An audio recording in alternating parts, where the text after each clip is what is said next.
Sound is better. All right. So let's continue now. So why is it that again your dog doesn't listen to you? Because you don't have that connection, interaction with your dog.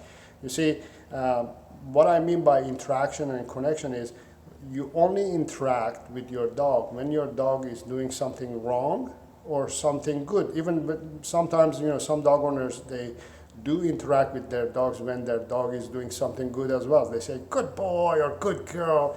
They say those stuff as well, but that's the only time that you're interacting with your dog. Or if your dog is doing something really wrong or something bad, it's pissing you off or it's driving you crazy or barking or something like that, you start interacting with your dog.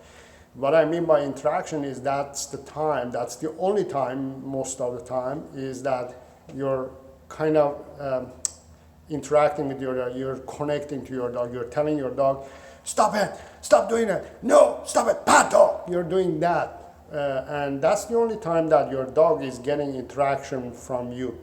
So in that case, your dog doesn't know what you mean by that. It's not familiar.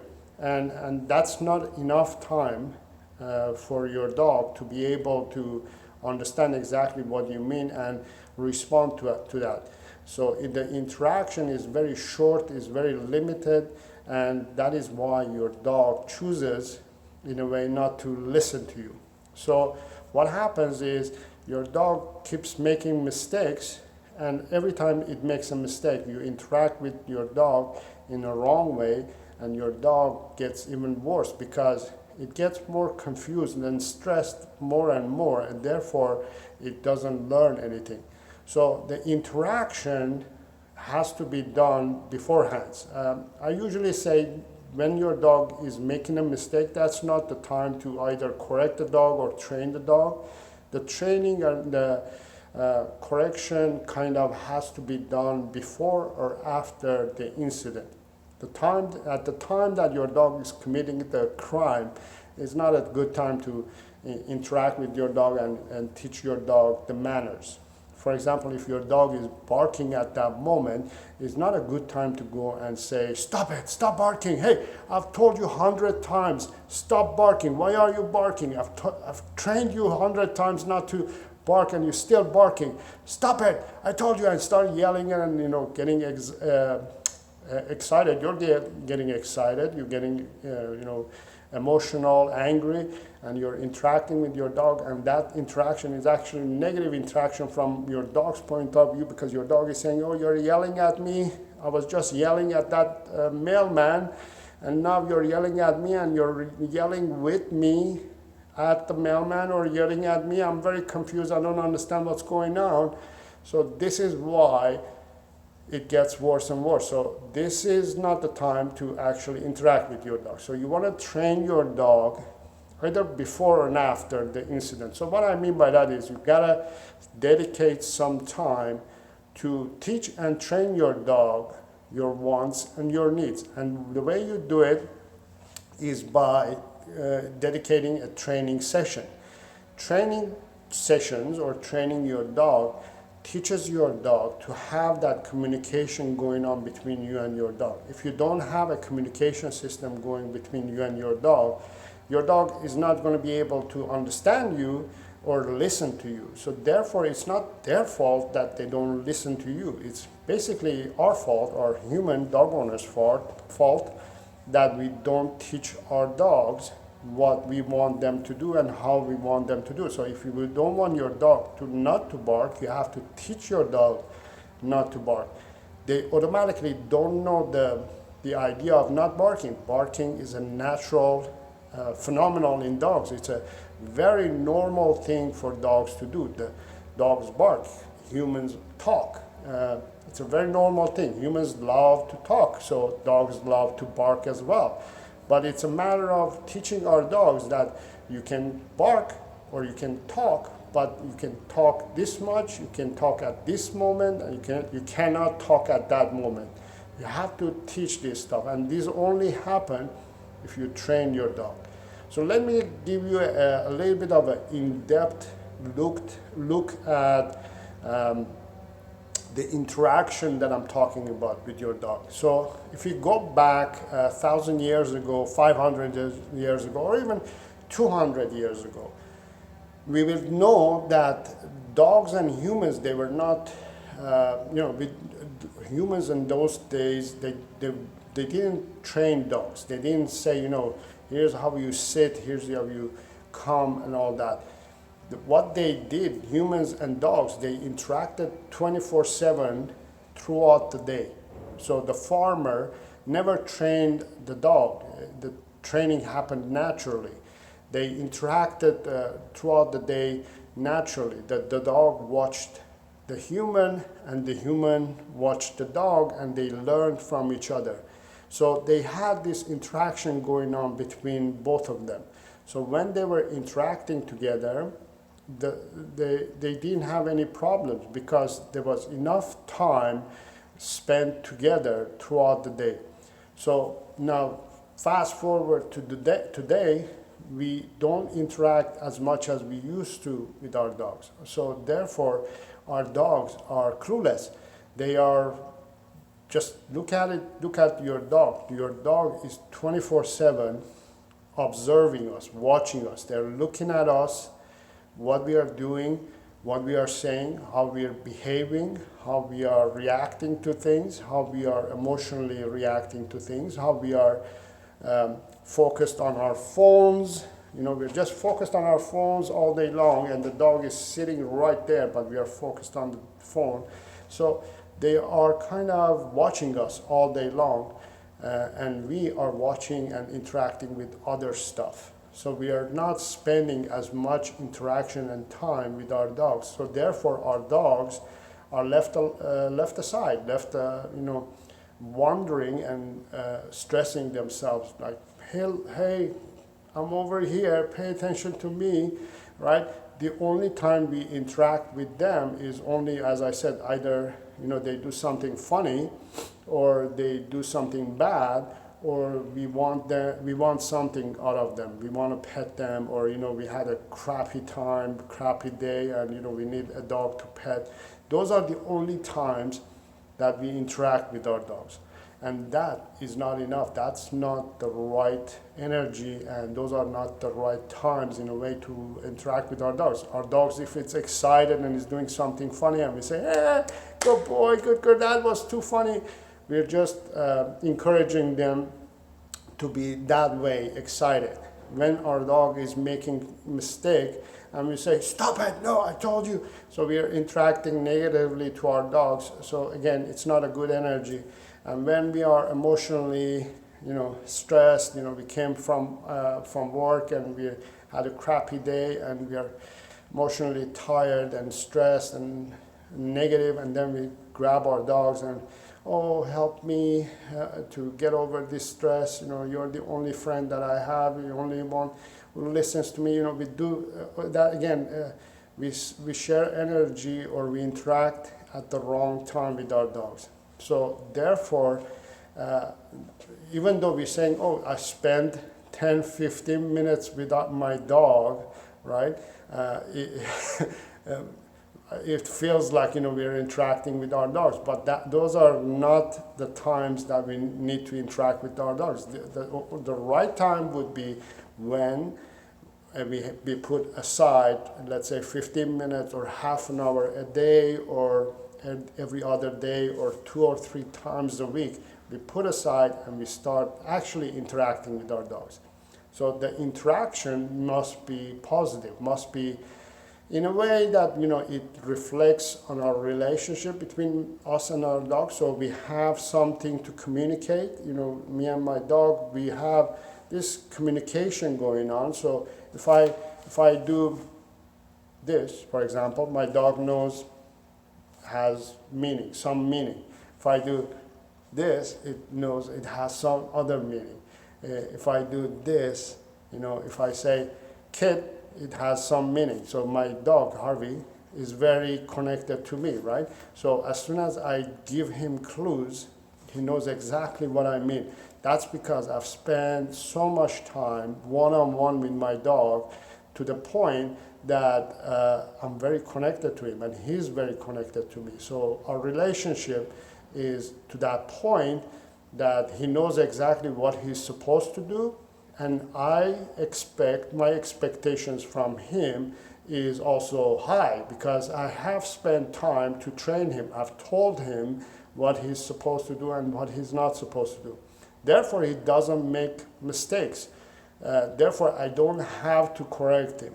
So that it just relieves a lot of weight off my shoulders because I'm not correcting him. So therefore, he always, in a way, listens to me. You know what I mean? So I have spent and invested time and effort into training him.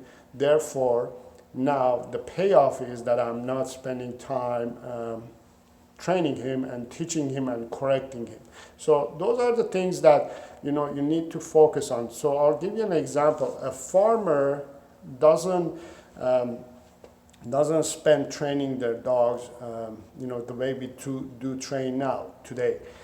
What they do is just they bring the puppy to the farm, and the puppy watches the farmer and the other dogs and all the activities that are happening throughout the day in the farm, and they learn exactly what they're supposed to do. So they are trained naturally. And the farmer sees the puppy and the dog sees, okay, there is potential in this dog. I can actually take advantage of this drive and whatever this dog's abilities are, and I can make it better. So that's how they interact with each other 24/7. A policeman and its dog, if you've seen in the border securities or in the airports or everywhere in the police dogs that you've seen, they have this connection with each other, that they work and live together 24/7. They are family members and they are also working members. So they work and live together, so therefore they are very connected to each other. So the dog in a way doesn't think that it's going to work. It feels like it's interacting with its human. It's spending time with its own human. So they also train their dogs. They spend a lot of time, invest a lot of time and energy to train that dog to become the dog that they want, to protect the policeman, to do the job, to go and catch the bad guys. They spend the time, they spend 24/7 in a way together. So you also need to spend a lot of time with your dog if you want your dog to listen to you. So I hope that is making sense. So the only way in this day and age that we can get our dogs to listen to us and also interact with us, and we have to interact with them, is to do some focus training. Focus training is investing 15 minutes, 20 minutes, half an hour a day, or every other day, or 2 or 3 times a week in our dogs, and just train them and interact with them, bond with them, make the relationship healthier and healthier. Then you'll see that your dog not only is going to start listening to you, is not going to make any mistakes. In a way, for example, myself, life with Harvey is kind of boring because he doesn't make any mistakes. I want to interact with him. I want to do things, so I come up with excuses and I start interacting with them. I have to put some time aside and interact with him, because he doesn't make mistakes, so I have to do other stuff. If I had another dog, I would have trained that dog. But lucky me, I've spent some time and enough effort I put there to interact with my dog. Therefore, now the payoff is that I'm not constantly correcting him or dealing with him. So I hope that makes sense. So the reason I wanted to bring this up as well is that how do you focus on training? How do you train your dog? So starting December 15 of this year, 2017, I'm launching my online dog training course, which is basic obedience dog training course, where you're going to learn a lot of stuff such as what I just explained. You know, I go in depth in understanding dogs to help you to understand your dog more and more and better, so you will have a better way of dealing with your dog and teaching your dog and training your dog and seeing results pretty soon. So I'm launching my online course on December 15th of this year, that you can go and start learning what you're supposed to do, how you're supposed to do things. Tuffled Thunder 595. Hello, how are you? How are things going? Where are you from? And Christina Betts. Hi, Christina. Where you're from? Let me know where you guys from. I'm very excited to know where you guys are from, so I can kind of evaluate this and find out the perfect time to go live in my channel. Is this a good time for you guys to go online, go live? Yes, Planet Earth. I love Planet Earth. Yes, Alabama. Great, great, great. Okay, I think we're back. All right, I think we are back. Sorry about that. For some reason, my connection got disconnected, but we're back, and hopefully we can continue on this. Hopefully you can hear me and see me. I'm sorry about that. For some reason, the connection got disconnected, but let me continue on this. So I'm very happy that you guys are here, and I love the name of Spanky. I just want to know what kind of a breed and how old is Spanky. And Christina, what kind of a dog do you have, and how old is it, and what kind of a dog is, what kind of a breed is your dog, Christina? Christy. Let me know what your dog's name and breed is. It's a Spaniel Chihuahua mix. Oh, it must be cute. Oh.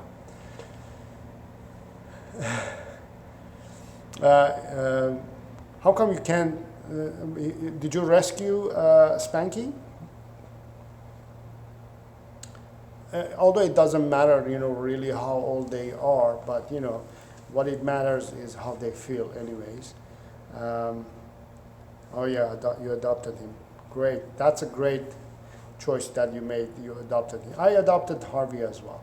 Adoption is one of the best things that you can do. So guys, if you have, he's a happy dog. If you have any questions, let me know. If you have any questions about your dogs or your dog's behavior, let me know. I can answer it actually at the moment. So yes, I was just saying that on December 15th of this year, I'm going to launch my online course that you can go and join. I'll have all the information and the video that I've made about this course. It will be available and will be published on Tuesday this week. Can't wait to share that video with you guys. I'm also making a video about dog toys. You know, Christmas is coming, and we all are thinking about buying and getting our dogs dog toys.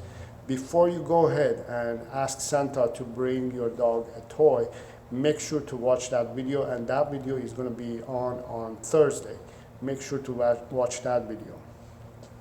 Let me just quickly read a question. I have an 8-month-old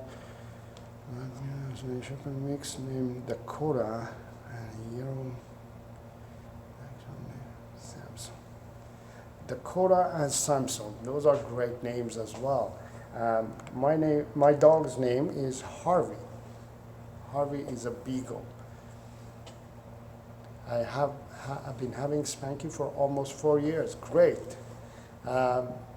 Does Spanky have any issues? Usually, you know, when we adopt dogs, they come with behavioral issues. Were you one of the lucky ones that you, when you adopted Spanky? And how about your Dakota and Samson? Do they have any behavioral issues? Do you have any problems with them? If you have, let me know. Let me know in the comments area, or I'll help you guys out.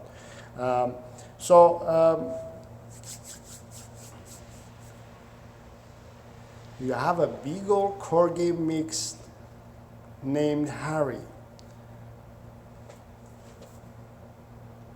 You had a Beagle Corgi. Oh, you had a Beagle Corgi mix, Harry. Harry, wow.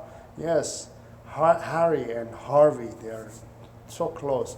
That's cool. And yeah, Beagle and Corgi. So probably it had short legs and long body probably. And it must have been really cute, that Harry. I can imagine. I've seen Beagle mixes. They are very cute. Not Puggles, but in general, Beagle mixes, they are so cute. So yeah, I'm gonna launch my course, and in this course that I'm launching, you're gonna learn a lot of stuff. I'm gonna have the details, as I said in the video, upcoming video, but you're gonna learn 6 basic obedience commands without the use of treats, food, force, or domination, or any tools, any of those aversive tools like shock collars and prong collars. You're not gonna use any of those. You're gonna learn how to teach your dog without any of those tools, any force or domination or treats or food. You're gonna learn exactly how to get your dog to do everything and listen to you without using all those tools, and using play and praise. Play and praise are 2 of the very effective methods of rewarding and getting results from our dogs.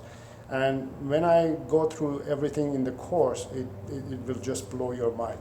By the way, I'm also giving away one free spot to one lucky viewer and subscriber from my channel to this course. I'm giving away a spot for you to join this course for free.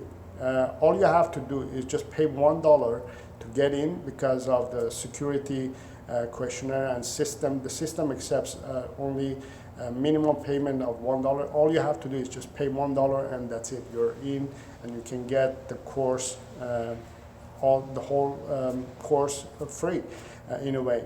And you can get to learn a lot of stuff. You're going to learn dog psychology, how to train your dog with using play and praise. All right, let me go through some of the comments here, and I'm going to answer some questions here. All right, so he bites sometimes. So, all right, I love your channel because I love dogs. Thank you for supporting my channel. And how did you learn how to train dogs? Okay, that's a great question too. How did I learn to train dogs? I learned to train dogs because of my first Beagle, Jonah. This is my Jonah. He just passed away. He actually, I can't believe it's been a year. He passed away in January, and it feels like just yesterday. He was almost 16 years old. So 16 years ago when I got him, I had lots of issues with him as a Beagle and a dog owner myself. I had problems because he wouldn't respond to treats and food. It was very challenging for me to train him. So in a way, I had a hard time training him. So I would went to for example, a puppy training class, and Jonah, as a puppy, he was just wanting to play. He didn't want to learn. He didn't want to, get trained or anything like that. So all the other students, they had treats and food in their hands, and my dog, I had treats and food in my hand, and he wouldn't respond to this food. So it was kind of like, we were pointed as one of the bad students because we couldn't get our dog to control, and we couldn't get our dog to pay attention to the food. So it kind of stressed me out because my dog wouldn't listen to me with treats and food. And that kind of got me started into trying to find out why is it that dogs, we have a hard time training our dogs with or without treats. So that got me motivated into training and trying to figure out and learn about dogs. So basically, Jonah made me got me into dog training, and I wanted to be a dog trainer and understand dogs more and more. So I started studying dog trainers. I started studying many dog trainers: Cesar Milan, Victoria Stilwell, Dr. Ian Dunbar, a lot of dog trainers. So started studying them, watching videos and learning, and then I went to dog training school and learned and got certified, and that's how I got started. I just fell in love with the idea of learning about dogs and how dogs learn. And throughout this past 10 years or so, I've learned so much that now I want to share all this information with you guys. And I love teaching, and I love sharing information. So my YouTube channel is one of the ways that I can share this information with you guys. Dakota is a handful for me. He's very strong, and I can't trust him not to run off. You got so attached.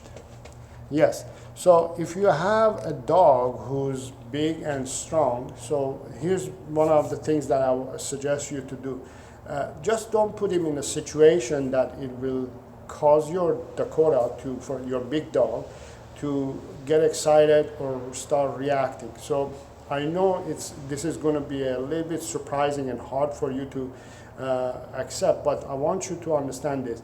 Don't put your dog in a situation that will get to that level that is going to get stressed and reactive. What you can do is, for the next month or two, even 2 months, don't feel bad. Don't take your dog in the dog park. Don't take to areas that your dog reacts. It's much better and easier and healthier for you and your Dakota or your dog to be in nearby, you want to be around your house, or if you can, put your dog in the car and drive to a park that that there is not much activity, there's nothing happening. There isn't any dog, there isn't any human being, and it's only you. And you take your dog for walks in areas like that. So what you do is you start practicing everything that you learn from my channel and everything that you learn from me, and implement them in an environment and situations that there are not much distractions. You don't want because when your dog is distracted and is overwhelmed with stimulations and things that are going on, they can't focus on you. Therefore, you have a hard time controlling them. So it's not fair for them, to put them in a situation that they can't control themselves. So what you want to do, you want to go in a place that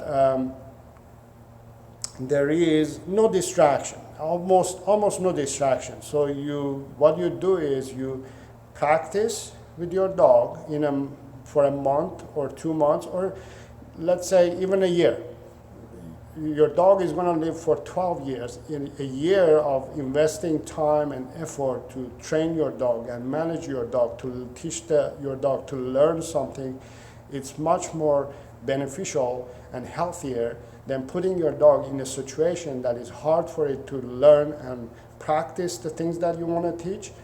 Then after a month or 2 months, you slowly take them to a park or an environment that there is a little bit of distraction.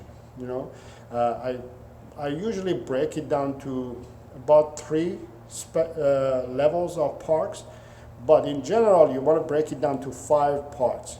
So you practice with your dog for a month or 2 or 3 or even 5 months in your house, in your living room, in your backyard, maybe in your front yard. You practice and learn and manage your dog to pay attention to you for a month or 5 months, whatever it takes. And then you go and you practice it in the front yard or on the streets, and then you go in the park. And when you go in the park, you're going to have to break it down to 3 levels as well. Park that there's no dogs, no distractions. Parks that there are a little bit of distractions, and then parks that are actually dog parks and has a lot of stimulation and distractions. So from here to here, it may take a year, but you take those steps, not because of you only, but because of your dog. You want your dog to exactly know what it's supposed to do in each step, in each level, before going to the next. And these three parts of the park is the situation that your dog is more stressed and more excited, because there are more distractions out there. So they need to know exactly what they're supposed to do when they get to a situation. So take your time. Don't put your dog, especially if you have a dog who's strong, physically and mentally they're stronger than you. You have to build a little bit of connection with your dog so your dog can start paying attention to you and get cues from you. And then when your dog starts being a little bit connected to you, then you can say, you know what, I have a little bit of control over my dog. And then I'm going to get a little bit more control over my dog. It's not a matter of control of, I'm telling you what to do. It's more of, let me help you what to do, and let me help you how to deal with this situation. Dogs in general, they're not planning to ruin your life. They're not saying, how can I make my dog owner's life horrible? What do I do? I can bark at people, I can pull their leash, They don't come up with to-do lists of how to ruin your life. What they do is they just do and react unknowingly. And it's your job to teach your dog what you want them to do, And all it takes is just spending a little bit of time with your dog. So the other question is, how long should a dog walk? Okay, that's another question. So I hope that answers your question. The first one, that he's a handful and he's very strong and I can't trust him not to run off. So the other answer I have there, don't feel bad of not off-leashing your dog. Many dog owners, what they do, they get so excited and so emotionally attached to the idea of off-leashing their dog that they off-leash their dog too soon. It's too early to off-leash a dog who's not familiar with the rules and ideas of being, first of all, among humans, listening to the owner, and also being among all these distractions in the real life, and then off-leash your dog, because your dog, in a way, is not ready to be off-leashed because they don't know the rules. They don't know what they're supposed to do, what they're not supposed to do. And then you off-leash your dog and they start making mistakes and they take off. And, it's not worth it. Just keep your dog on leash for a month, 2 months, 5 months, even a year. Keep your dog on leash, control your dog, manage your dog to be on leash controlled, and then off-leash your dog. That makes more sense to your dog, but don't rush to off-leash your dog too soon. So how long a dog should walk? So this is a great question. Great question. In general, I say if you have a dog who has behavioral issues, or it's a puppy, or if it's a young one, or if you just adopted or you just got your dog, mainly what you want to do, you want to keep it short. You want to make it half an hour. The reason for that is because any dog of this that I explained, that I mentioned, they are unbalanced dogs. Unbalanced dogs, they don't know the rules. They don't know what they're supposed to do, what they're not supposed to do. So if they are unbalanced, that means they are stressed. When you over-exercise or overwalk your dog, you're causing more stress in your dog. That causes them to be behaving even worse. So most people, they think that I need to walk my dog a lot in order for my dog to start behaving properly. But the opposite is true. You need to start exercising your dog less. Physical activity causes in your dog to have emotional and mental and also physical injuries. It causes physical and mental damages in your dog. It causes your dog to be more stressed when you over-exercise your dog. So therefore, focus on half an hour, maybe 2 half an hours a day. So for puppies of the age of young age till about 9 months or 12 months, I suggest about 4 sessions of walk each one 15 minutes. So each walk 15 minutes for 4 times.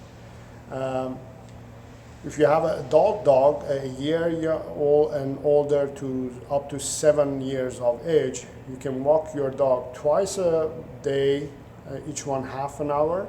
And then if you have a mature and mature and older dog, then you want to walk them half an hour a day. Now, if you see that they're improving and their behavior is getting better and better, you can always increase the duration of the walk to the point that you can start walking, for example, your puppy half an hour twice a day, and then your adult dog, 45 minutes, an hour, here and there, 1 day a week or 2-3 times a week, you can go up to an hour. But don't focus on a lot of exercise. One of the things that dog owners have misunderstood is that they need to over-exercise their dog a lot. They need to exercise their dog physically. But you need to focus on 70% of mental stimulation and 30% physical stimulation. Many dog owners, they focus on the opposite. They do a lot of physical stimulation in their dogs and then little on mental stimulation. Let me read the next one. Saro, you deserve 10 million subscribers. Oh, thank you. I wish I had 10 million, but I'm working on it. I'm hoping soon I'll get there. Thank you very much. Thank you for your support. Saro, I have to go by. Thank you, Tuffle Thundra 595. Thank you for being here. Have fun. Christy is asking, if I have him on a leash and he sees something that excites him, he pulls me down. Yet I can get him to sit with my chickens and not chase them. Okay. So this is why, because your dog is familiar with the chickens, right? So it doesn't chase them. It can be managed because you have gone through that process of repeating that exercise with your dog and the chickens. So your dog is familiar with that process. So knows, okay, if I see the chickens, I'm gonna sit and I'm gonna listen to my owner. So that has to also happen with the real dog and real situation. So in a way, here's another cue. Don't focus on why your dog is getting excited when it sees dogs. Whether your dog wants to go say hi to other dog, whether your dog wants to just go sniff the other dog, whether your dog wants to go, I'm just kidding, but it wants to go and kill the other dogs. It doesn't matter what the reason is. What it matters is your dog is not listening to you. Is breaking a command, is breaking your cue that you are giving, is not listening to you. So therefore, what you have to do is work on that, right? So it doesn't matter why your dog is not listening to you. It doesn't matter what the stimulation is. It doesn't matter what the reasoning behind it is. The basic thing is that your dog is not listening to you, is disconnected from you, is not getting cues from you at that moment. So this is why you go and practice it in your house, in your backyard. You do it, you practice it more and more. So you for example, you're saying you can get your dog to sit as soon as it sees the chickens, but it doesn't sit or listen to you when it's outside and it sees another dog. So practice more and more and then try it again. No, it doesn't work. Okay, let's go back and practice a little bit more. So a few more weeks. Practice, practice, practice. Try again. Oh, it doesn't work. Go back. Go back and forth. It doesn't matter how many times you go back and forth. All it matters is your dog learning or not?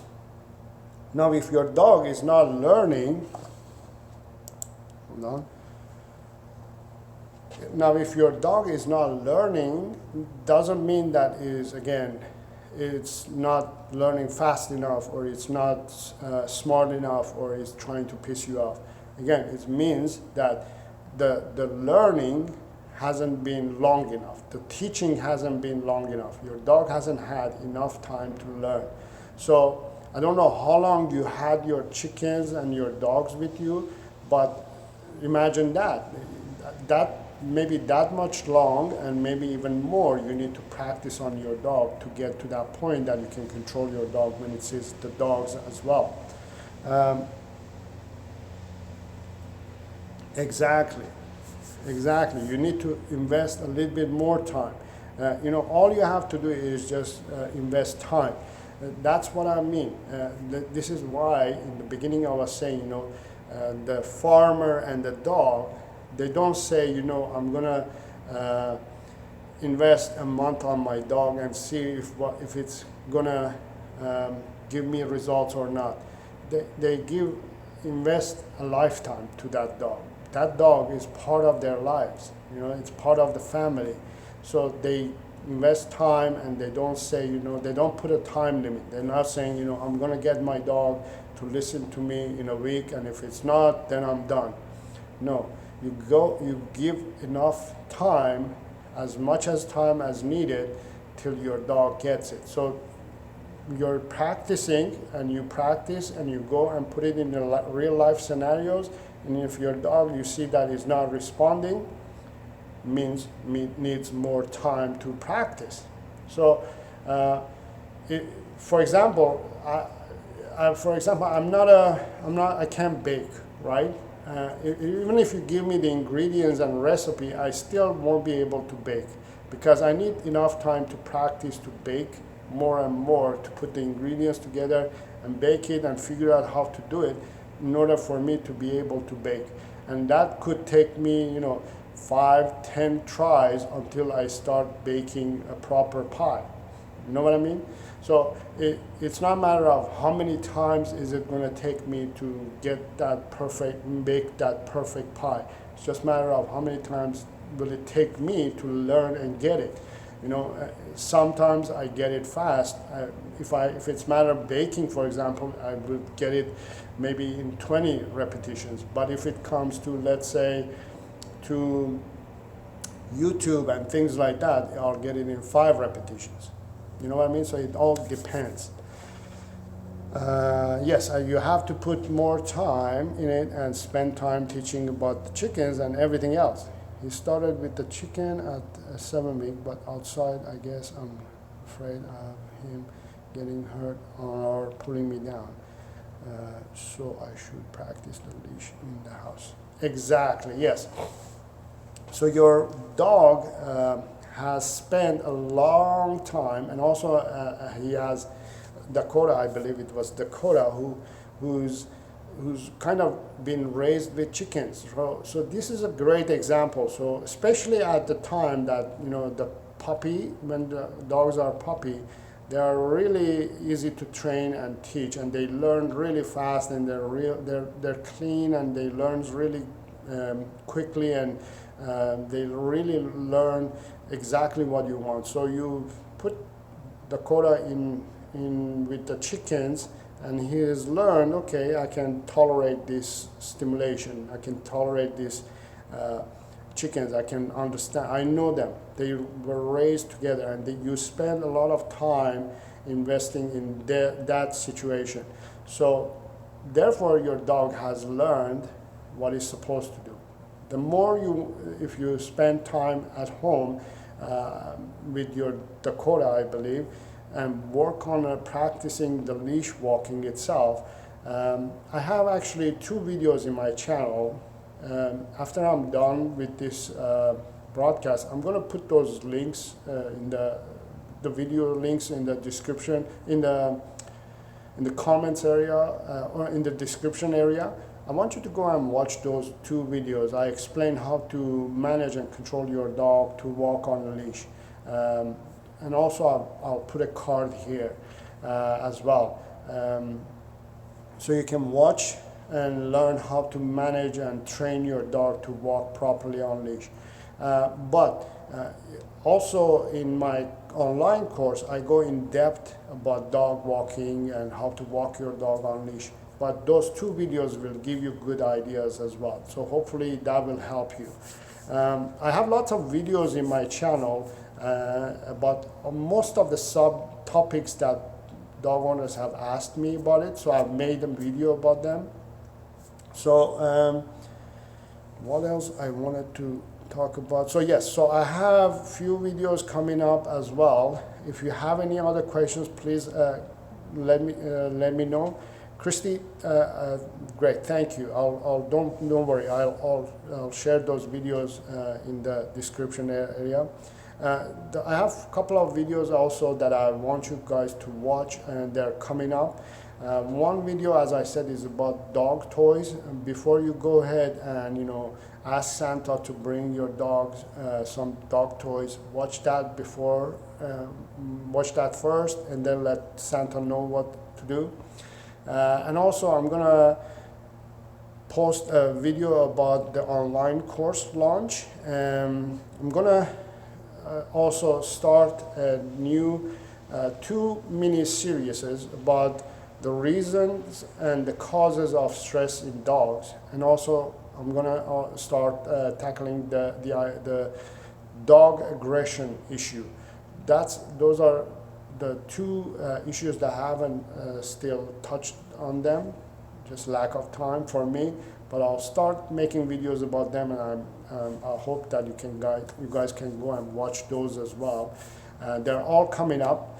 I'm gonna have also a video before the end of the year about what we've learned so far and what we're going to learn in the new year. I'm so excited to get those videos as well. Will there be a link to the dog classes? Yes, I will post the link. It is in the description already. If you go in the description area, I think you can see the link already is there. But if it's not, I'll make sure it's there. And there's a special going on as well, so you can take advantage of the special as well. All the details are on the link provided. I really enjoyed this session. I enjoyed you guys being online and live with me. I hope I was able to teach you something and give you some information about you and your dog and why your dog also doesn't listen to you. Again, if you have any other questions and you're watching this on a rerun, make sure to submit those questions in the comments area. I'll either answer them pretty soon, or also I'll make videos about them. Thank you very much. Thank you for being in here. If you want to have a well-behaved dog, a healthy and balanced dog, because in this channel I teach about dog training, I talk about dog psychology, I talk about dog health, I talk about dogs' diet, talk about a lot of things and dogs. If you want to become an educated dog lover and enjoy your dog, consider subscribing to my channel and hit the bell icon as well, so you will be notified as soon as I post my next video. Thank you very much for being here. I really enjoyed this. I'll see you next time. I'll see you Tuesday on my next video. I'll see you then. Thank you very much.